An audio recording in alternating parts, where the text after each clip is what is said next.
반갑습니다. 사회복지학과 심리상담학을 연구한 톡톡교육연구소 전문강사 임무성입니다. 오늘부터 몇 차례 거쳐서 고령화 시대 노인의 재산 관리에 대해서 말씀드리려고 합니다. 고령화 시대 노인의 재산 관리 10가지. 어떻게 하면 내 재산을 안전하게 지키고 노후에 궁핍 없는 편안한 삶을 살아갈 것인지를 지금부터 모두가 준비해야 합니다. 첫째, 절대로 생전에 상속이나 증여를 해서는 안 됩니다. 상속은 부를 다음 세대에 전달하는 방법으로는 매우 비효율적입니다. 다른 어떤 소득보다 엄청나게 많은 세금이 부과되기 때문입니다. 우리나라의 상속 유산 세율은 최고 50%나 됩니다. 상속세 자체가 잘못되었다는 것이 아닙니다. 정말 자녀들에게 부를 물려주고 싶다면 살아있을 때 하여야 합니다. 대학 등록금을 내주거나 결혼해 신혼집을 살 때 등 자녀가 꼭 필요할 때 도와주고 꼭 필요한 것을 물려주고 싶을 때 필요한 선물을 해 주어야 합니다. 죽은 다음에는 자녀가 고맙다고 인사하는 것도 못 들은 거 아닌가 생각이 되기 때문입니다. 두 번째로 노인도 돈이 있어야 자식에게 효도를 받을 수가 있습니다. 사람이 오래 살고 싶은 마음이야 다 마찬가지겠지만 인간은 욕심대로 오래 살 수 없음을 깨닫고 사는 날까지 건강하게 살기를 바라는 것이 꿈과 소망입니다. 정말로 사는 날까지 건강하게 사는 것이 소망이라면 어떻게 살아야 죽기 전까지 내내 건강할 수 있는가도 알아야 합니다. 몸에 좋은 음식이나 약으로 육체가 아무리 건강해도 마음이 건강하지 못하면 건강하다고 볼 수 없기 때문입니다. 항상 편안한 마음을 갖도록 하는 것입니다. 또한 주어진 인생을 즐길 줄 알아야 합니다. 돈이나 재산이 적다거나 사회적 지위가 낮다고 해서 불행한 것은 아닙니다. 왜냐하면 가난이 죄가 아니기 때문입니다. 보람을 느낄 때 인생은 행복합니다. 남을 위해서 봉사하는 것만큼 보람을 느낄 수가 있습니다. 봉사를 받는 자에게는 작은 도움이지만 봉사하는 자는 더 큰 보람을 느낍니다. 인생길은 빈손으로 왔다가 하나를 안고 가는 길이 아닙니까? 노인의 영과 육이 건강하다면 인권이 보장되는 일할 권리도 있습니다. 우리 노인들도 꿈이 있으면 간절한 소망도 있어야 정상적인 인간입니다. 인생은 공술의 공수거가 아닙니다.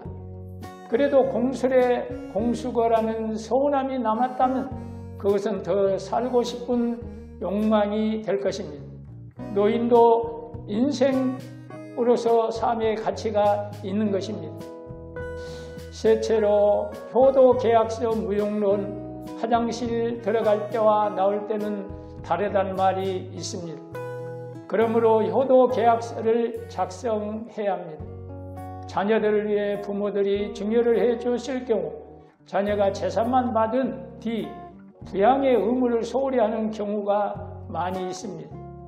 이때 부모들은 큰 배신감을 느끼게 됩니다. 때로 심한 경우 자녀를 상대로 증여 계약 취소 소송을 하는 경우도 종종 있습니다. 하지만 부모들이 패소하는 경우가 더 많다고 합니다. 왜냐하면 상속이 부모로서 조건 없이 자녀들에게 돈을 주는 단순 증여로 인정되는 경우가 많기 때문입니다. 성실한 부양을 조건으로 중요한 것임을 명확히 밝히는 부담부 증여 계약서, 이른바 효도 계약서를 같은 것을 써둬야 합니다.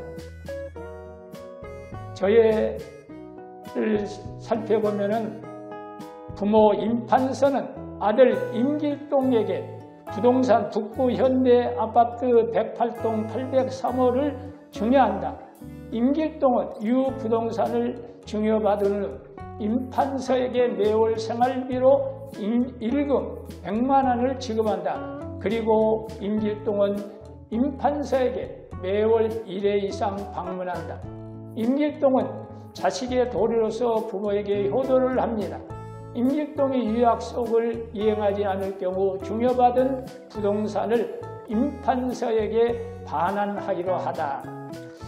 네 번째, 죽을 때까지 재산을 다 쓰고 간다는 마음이 필요합니다. 다 쓰고 죽자는 것은 자녀야 어찌되든 미래야 어찌되든 지금 흥청망청 쓰자는 말이 결코 아닙니다. 능력이 닿는 한 자녀를 훌륭하게 돌보고 교육하는 것은 당연한 일입니다. 죽을 때까지 돈이 부족하지 않게 살려면 누구보다도 탄탄한 노후 준비를 해야 하는 것도 사실입니다. 다만 내가 죽은 뒤 아이들에게 재산을 남겨주기 위해 나의 현재와 미래를 희생하는 것은 그리 현명한 일이 아니라고 말할 수가 있습니다. 얼마를 벌 것인가 고심하기보다 어떻게 쓸 것인가를 더 고민해야 합니다. 막연한 불안감 때문에 무조건 많이 벌어놓자고 달린 것이 아니라 이성적이고 합리적이고 미래를 대비하며 현재를 충실히 행복하게 살아야 합니다. 어떤 사람에게 인생은 단 한 번만 주어지기 때문입니다. 그러므로 다 쓰고 죽어야 할 6가지 이유가 있는데 의무 없는 상속은 무의미합니다. 내 삶의 질을 망칩니다. 자녀의 삶을 망칩니다. 부모와 자식 간의 사랑을 때로는 망칩니다. 사회에 피해를 줍니다. 매우 비효율적인 부의 전달 방법이기 때문입니다. 다섯째, 돈이 남겨지면 자식들 간의 분쟁만 만들어지게 됩니다. 명절이 지난 뒤 신문에는 부모의 유산 상속에 불만을 품고 형제끼리 다투다 서로를 해치고 죽였다는 기사가 심심치 않게 실립니다. 이런 끔찍한 뉴스가 아니라도 주변에는 그리 대단치도 않은 유산 때문에 반복하는 형제들을 쉽게 찾아볼 수가 있습니다.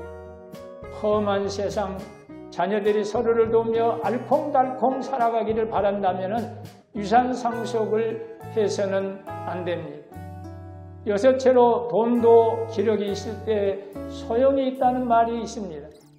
건강관리를 잘 하여야 돈도 마음대로 쓸 수 있습니다. 건강하지 않으면 돈은 그림의 떡이 되고 맙니다. 일곱 번째, 주위에 인심을 쓰고 살아갑시다. 너무 혼자만 쓰지 말고 친구들, 친척들, 이웃 간에 대접하면서 살아갑시다.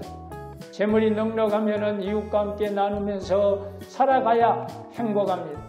항상 대접한 곳에 사람이 모이고 웃음꽃이 피어납니다. 천심이란 감격이 모두이고 인심이란 생각의 모두입니다. 우리 모두가 인심을 얻는 사람들이 됩시다. 생각의 모두인 인심에서는 비좁고 어두운 가상의 하늘에 시끄럽고 혼탁한 개인과 세상이 전개되고 감각의 모두인 천심에서는 드높고 하한 진실의 하늘에 고요하고 맑은 개인과 세상이 전개될 것입니다. 여덟째로, 딸과 아들 차별이 없어야 합니다. 적게 받는 자식에게 언한을 산 일입니다. 자식 중에 유난히 마음이 더 가는 자식이 물론 있습니다. 구남매 우리 집도 엄마가 유난히 이뻐하는 자식이 있었습니다. 경쟁자의 우리 눈에는 빤히 보이는 차별, 엄마는 늘 모두에게 공평하다며 깨물어 안 아픈 손가락이 어디 있느냐 주장을 하지만 설득력, 논리, 모두 희박함 그리고 커서 알게 되었습니다. 이제는 대가족이 아니고 핵가족 시대, 아들, 딸 구별하지 말고 공평하게 나누어 주어야 합니다.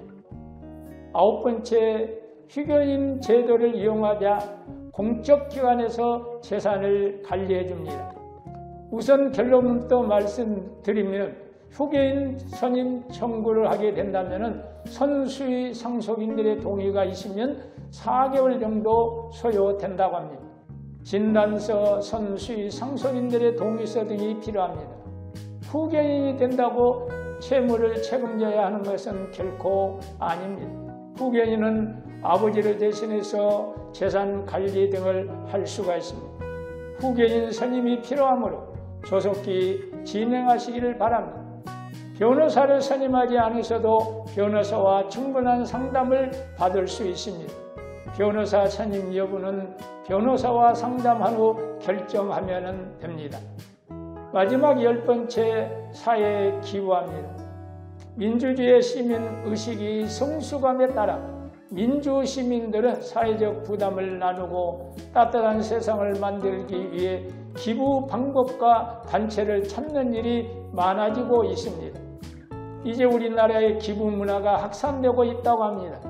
지난해 한국인의 연평균 기부 금액이 2년 전보다 20.3% 증가한 평균 21만 9천 원으로 나타났습니다. 최근에 서울에 사는 회사원 최경희 씨, 최근 첫돌을 맞이한 아들 준하를 위해 특별한 돌잔치를 열었습니다.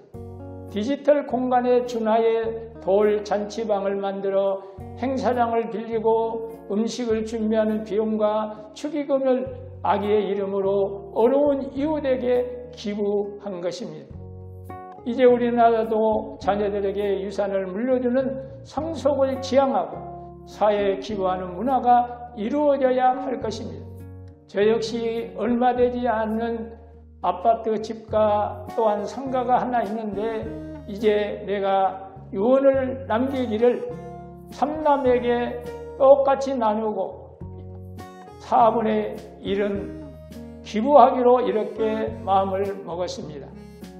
우리나라도 기부하는 문화가 계속 확장되어지리라 믿는 것입니다. 시청해 주신 모든 분들에게 감사합니다. 항상 건강하시고 행복하시기를 바랍니다. 감사합니다.